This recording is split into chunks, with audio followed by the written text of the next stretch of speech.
people contact me asking about if I can do some additional instruction. So I thought we would go through a couple of the problems that are on the study guide. So even if you've turned it in, you might just watch these and make sure that you understand what we're doing here on these problems. Just as a double check. A lot of us are really getting it. Some of us need some extra help. So I'm going to do a couple of these problems together.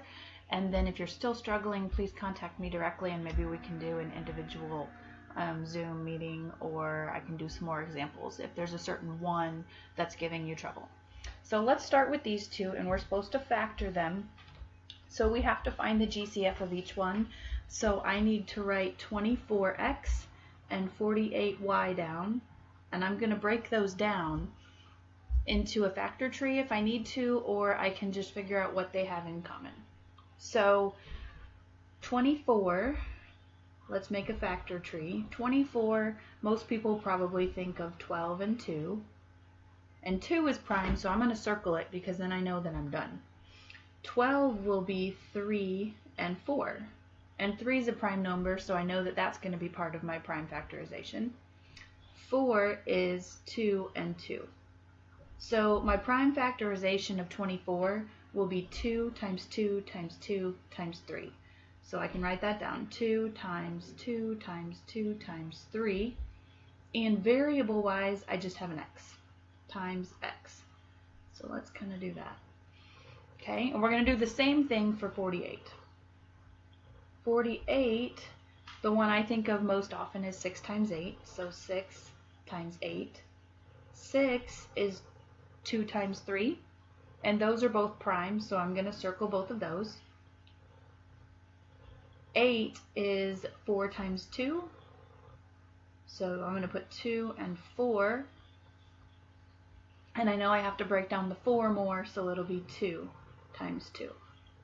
So 48 has 5 factors that are prime. I've got 2 times 2 times 2 times 2 times 3. So 1, 2, 3, 4 2s and a 3. And then my variable here is just this y. So I've got to write my y.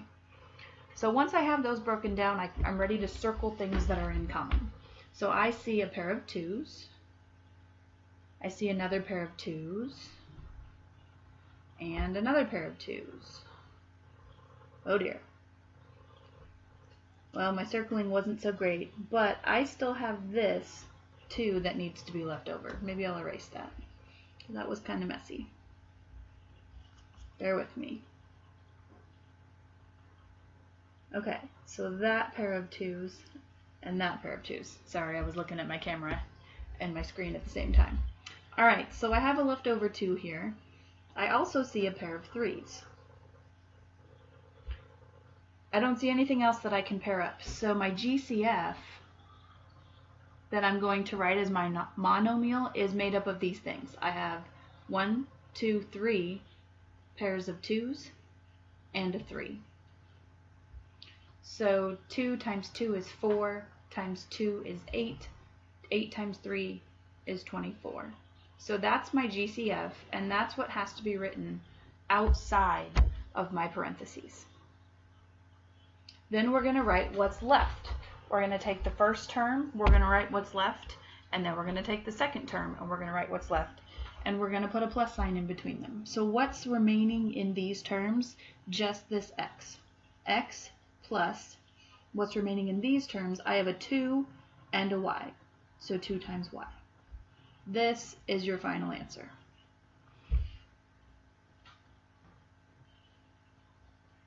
Alright, so let's come on over here to number 6 and do the same thing. So I've got 45r cubed and negative 15r squared. We have to take this negative so that we know that that's going to change our sign here. We're going to be able to tell that it will be a subtraction from that. Okay, so we've got to break these down. How do I get 45? Make yourself a factor tree. 45 will be 9 times 5, and 5 is prime. 9 is 3 times 3, and those are both prime. Okay, so these are my numbers for 45. 3 times 3 times 5. And then I have r cubed. So you have to expand those and write 1, 2, 3 r's. Okay, negative 15, anytime there's a negative number, we're going to start by saying it's -1 times. How do I get 15? You can factor tree it, but you don't really have to. It's just going to be 3 times 5. So this will be 3 and 5. Then how many r's do I have? I have 2. So we have 1, 2 r's.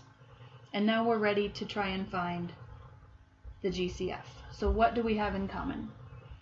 I see a pair of 3's. I see a pair of 5's.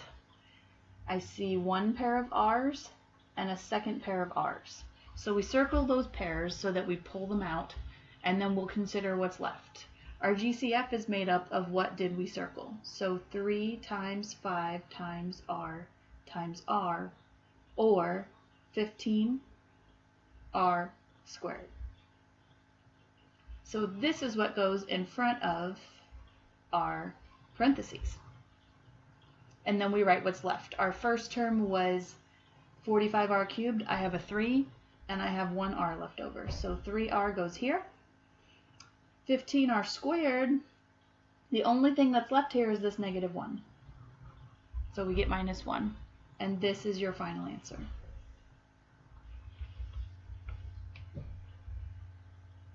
Okay, I'd like to do one more.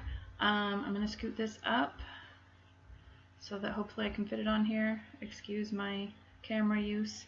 And we're going to try number 11, which is 4a squared b plus 28ab squared plus 7ab. Okay, so your process is write out your terms. 4a squared b, 28ab squared, and 7ab. And remember, if this was maybe minus 7ab, we would have to steal that negative and put it down here. But it's not, so we get to just keep them all positive. So how do I get 4? That's simple, but you can factor tree it if you want. It's 2 times 2. So we get 2 times 2. And we write out our variables. I have 2 a's and 1 b. So a, and b. And then we'll factor tree 28. And that is just 4 times 7. So 7 is prime, and we'll break down 4 into 2 times 2. And now I've got 3 pieces that go into my prime factorization, so I get 2 times 2 times 7, and then we consider those variables. So there's 1a, and there's 2 b's, so b times b. 7ab, we don't have to do a factor tree because 7 is just 7 times 1. So 7 times a times b. Okay, we need to figure out what these have in common. So I've got here a 2. This one has a 2, but this one does not. When you have 3 terms, they all must have the term. So we can't steal any 2's. What about this 7? There's a 7 here and a 7 here, but there's no 7 in 4a squared b, so we can't steal that. So we look at our variables. A's. I've got 1a here, 1a here, and 1a here, so I can take that a. Alright? I don't have any more a's here, so I have to be done. Does everything have a b? 1 here, and 1 here? Yes. So I'll circle that grouping of b's. And that's it. That's all I can steal. So my GCF is just AB, A times B. So we'll write out AB, that's my GCF, and then we'll write out what's left in each term. So 4 will be 2 times 2. This term here will be 2 times 2 times A, or 4A. All right, this one, I still have all these numbers. 2 times 2 times 7, that's 28. And how many variables are left? Just a b. And my last term, I took the a and the b, but I still have a 7. So I just keep that 7. Remember, if everything is taken out of a term, you have to put a placeholder of 1, but we still have this 7, so we could use that. Okay, hopefully that will help you with the factoring by the distributive property, and I will make a second video with an example or two for factoring by grouping, and hopefully those will help you going forward. Tomorrow we will be working on a mixture of the 2 kinds of problems on the skills practice page, so hopefully these will be good examples that you can use in doing that homework.